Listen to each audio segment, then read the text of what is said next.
Hello, everybody. Welcome back to another episode of the Lil Dudes Insect Academy podcast. I'm super stoked to be here with my friend John. Before we get started, I just wanted to say thank you for tuning into this episode of the Lil Dudes Insect Academy podcast, and just ask you to please hit the like button below or click the subscribe button if you're watching on YouTube, or follow this podcast if you are listening. That really helps the show out. But also, if you want to help us further, then join our Patreon. We have an awesome community that is growing there. Or if you want to make a one-time donation, we are a nonprofit foundation. So head to our website. Both the Patreon and the website will be linked down below. But without further ado, back to the episode. John has been on the show before. We are in Washington, D.C. this time at the ESA conference this year. I'm super excited to catch up with John, see what he's been up to. So welcome again to the show, John. Thank you so much. I'm so excited to be here again. Yeah, so just go ahead and reintroduce yourself a little bit. Where are you from? Just kind of an overview, and then we'll get into what you've been up to. Sure. So I'm actually originally from the D.C. area. I'm currently at Virginia Tech. Last time I was with you, I was a master's student, but since then I've transitioned to a PhD. So getting my doctorate in the same stuff. It's tarnished plant bugs in cotton and weed systems. So it's been a lot of fun, and clearly because I wanted to re-up for 2 more years. Yeah. And we're slowly getting to the end of it, and hopefully I'll be in the real world with a real job soon. So very good. Nice. Okay, so let's just jump right into it. Sure. You've transitioned into a PhD, right? Mm-hmm. So you've transferred universities, right? Now you're No, I'm still at Virginia Tech. Still at Virginia Tech. Okay. Awesome. So I'm not getting a master's anymore. I'm just going straight to my PhD. Nice. Just going right to it. Which is a thing that happens every once in a while, and I was lucky enough to be chosen for something like that. Very cool. Yeah. So that's kind of a unique opportunity, right? Yeah, for sure. It brings more grant money to the school, and professors who have good students who they like working with and have projects that are expandable. Sometimes they'll allow the opportunity for them to stay on as a PhD student instead of a master's. Wow, what a great opportunity! Yeah. So are you working under the same people, kind of the same professors, or have you gotten to meet new people from this? So I've gotten to meet new people. My advisor had to leave actually halfway through. And so that was definitely tough. I picked up a new advisor, so I'm kind of like a row crop specialist, pest specialist. Yeah. But I got a new advisor who specializes in ornamental, specifically like boxwoods and things like that. Interesting. So completely different system. I really enjoyed learning the new system. I'm definitely not as good at it with that system yet, but it's definitely opened up my horizons a little bit and allowed me to incorporate new things from different areas. So it's been exciting, even though the turmoil of going through getting a new advisor halfway through is definitely difficult. Yeah, I bet. Yeah, so let's just get right into the nitty gritty. Like what project have you been working on since we last talked? So the project that I was talking about last time involved overwintering of these cotton pests. So Lygus linealaris, or the tarnished plant bug, is an insect that feeds on most of the plant life in the United States. Right. And the use of pesticides to control other things have allowed this insect to become more resistant. And recently we've kind of been lowering our pesticide usage, and it's allowed the Lygus population to explode to levels that we've never seen before. And so my study is not so much about how they behave in cotton, but more about how they behave outside of cotton.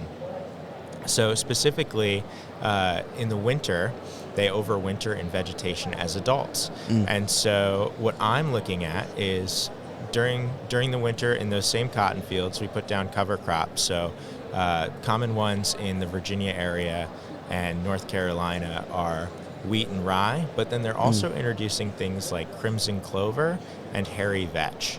And so I wanted to see if by changing the cover crop, if the ability to overwinter increases in these tarnished plant bugs. And then also what kind of cover crop or what kind of even weed host they might prefer to overwinter on. So to break it down, what we found so far, and we have one more year of this study to complete. Right. But what we found so far is that those traditional cover crops, the wheat and rye, prevent the tarnished plant bugs from overwintering well. So it's a pretty low survival rating, and then it's also their ability to break out of that hibernative state is lower. Right. Whereas the crimson clover and the vetch, we actually see increased survival rate, and they're getting out of diapause, their hibernative state faster, which means that they have the ability to lay eggs and start the new generation sooner. Yeah. And that could be really influential to the crops in the summer. They roughly have 4 to 6 generations per year, and the populations increase exponentially per each generation. Wow. So by the time that the July population hits, they could be a lot larger if their success overwintering is better. Yeah. Wow. Interesting. Yeah. Okay. So what are some of the solutions to this issue of, trying to combat this early awakening from hibernation? What are some of the solutions that we can use for this, or is that what we're trying to figure out still? So yeah, we have good knowledge that using wheat and rye, continuing to use wheat and rye, are going to be positive to your overall tarnished plant bug populations in the summer. Also, though, is there's a bunch of weeds that pop up within those wheat and rye fields, especially early winter, before the plants have been able to develop a real canopy themselves. Right. So we have things like purple henbit or dead nettle that pop up in those fields. We have things like ragweed. And so part of that study is also looking at those weeds that might be in those fields and where they might be on those weeds. So I don't remember off the top of my head, but we do have higher populations on the dead nettle and henbit versus things like a general grass that you might find in the cover crop fields. So we are seeing some significance in potentially the weeds that you have growing in your fields. And so if we can remove those as well as growing the wheat and rye over the clover and vetch, then we will have lower summer populations as well. Wow. So intermixing other crops within it seems that it will lower the numbers of this pest. Yeah, so far. Yeah, keeping it clean of weeds, keeping it clean of other stuff, just sticking with our grasses, the wheats and rye will really make a difference. And then also cleaning up around your fields, your cotton fields. Things are growing there. Taking a mower to it could significantly cut down the percent survival. Interesting. Yeah. Okay. So you mentioned that you gave a little bit of a presentation here at the conference, or a talk. How did that go? What was that about? Yeah, that was super interesting. So I'm also looking at weed hosts that potentially interact with cotton and allow the plant bugs to transition from the weed host to the cotton. Okay. So in the spring, the weed growth is crazy, right? And it's really great. It's really luscious. It's really important for a lot of pollinators and stuff like that. But the tarnished plant bugs use that as a stronghold as well. So they can really build up their population on weeds like daisy fleabane. It's a very tall, daisy-looking plant. There's also something called evening primrose that is a beautiful plant, but can harbor tarnished plant bugs as well as stink bugs, which can be problematic. So what we wanted to do was we wanted to look at their flight potential from coming off of these weeds to cotton. And so we have this kind of contraption called a flight mill. And what this does, it's basically like a treadmill for insects. And they'll go around in a circle, And every time they make a rotation, the flight mill can record that rotation. And then we can get things like speed and total distance flown, total flying events, things like that, and deduce information off of that. And then kind of to build a fuller picture, we took the insects and we ended up having to crush them up and did quantification assays of different nutrients. So we did lipids, so their fat content. We did carbohydrates, which is their usable sugar. And then we also looked at proteins. And what we found is that the insects on primrose had higher carbohydrate levels, and that was positively influencing their ability to fly, as well as our control, which was a starved control, and it's supposed to simulate what it would be like if we removed a weed host. So if we went through with a mower or herbicide and that weed host was killed, and that plant bug had to go and find a new host. Those, once their carbohydrates ran out, they were having trouble flying and then would ultimately die while on the flight mill. So we had just overall survivability was much lower on those insects who had simulated host removal. Interesting. Yeah, okay.